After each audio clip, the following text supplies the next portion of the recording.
स्वागत है आप लोगों का एक बार फिर से वीएन इंस्टीट्यूट चैनल में। आज मैं आपको पढ़ाऊंगा कि नीड ऑफ बैलेंसिंग, बैलेंसिंग की आवश्यकता क्यों पड़ती है। बैलेंसिंग की आवश्यकता, नीड ऑफ बैलेंसिंग।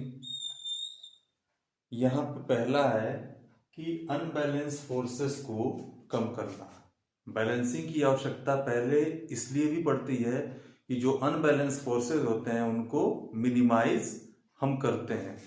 जैसे मान लीजिए कि कोई एक मास है और वो रोटेट कर रहा है, वो ओमेगा एंगुलर वेलोसिटी से वो रोटेट कर रहा है, तो ये अनबैलेंसिंग फोर्स है, इसको अपने को बैलेंस करना है। क्योंकि यहाँ पे तो मास है, फोर्स क्यों है? क्योंकि मान लीजिए m मास है तो इसके आउटसाइड एक सेंट्रीफ्यूगल फोर्स वर्क करता है, Fc, centrifugal force Fc work करता है, जो कि फार्मूला होता है mr omega square, where m is the mass, r is the radius. Means यहां से ये जो डिस्टेंस होता है वो होता है r। तो इसके आउटवर्ड एक सेंट्रीफ्यूगल फोर्स Fc वर्क करता है। अब इसको हम बैलेंस कर देंगे तो अनबैलेंस फोर्स जो है यही तो है Fc, जो अनबैलेंस फोर्स है, डिस्टर्बिंग फोर्स है, इसको अपने को खत्म कर देना है या कम कर देना है। तो इसको कम करने के लिए या समाप्त करने के लिए इसी के अपोजिट डायरेक्शन में कुछ दूरी पे एक M1 मास लगा देते हैं। मान लीजिए जो डिस्टेंस है वो हो जाएगा R1। क्या हो जाएगा? R1। तो इसके आउटवर्ड एक और सेंट्रीफ्यूगल फोर्स Fc1 वर्क करेगा, जो कि हो जाएगा M1 R1 ओमेगा स्क्वायर के। क्योंकि ये भी ओमेगा ही एंगुलर वेलोसिटी से रोटेट करता है तो ओमेगा कांस्टेंट होगा, ओमेगा कांस्टेंट होगा। अब यहाँ पे Fc इज इक्वल टू हो जाएगा Fc1, Fc is equal to Fc1। Means ये वाला सेंट्रीफ्यूगल फोर्स Fc इस वाले सेंट्रीफ्यूगल फोर्स Fc1 के बराबर हो जाएगा। तो यहाँ पे अनबैलेंस फोर्स को हम बैलेंस कर सकते हैं। दूसरा है मशीन पार्ट्स को स्टेबल बनाना। अब भाई कोई मशीन है, अगर उसमें अनबैलेंसिंग पार्ट होंगे, अनबैलेंसिंग मास होंगे, तो वो स्टेबल कैसे हो पाएगा?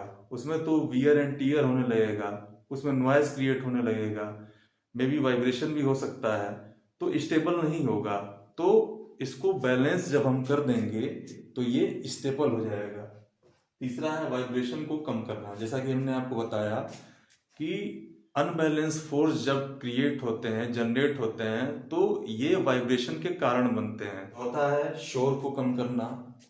जहां भी अनबैलेंसिंग फोर्स उत्पन्न होते हैं वहां पे वाइब्रेशन जनरेट होगा। जहां पे वाइब्रेशन जनरेट होगा वहां पे शोर तो नॉर्मल सी बात है, नॉइज नॉर्मल सी बात है, शोर वहां पे जरूर क्रिएट होगा।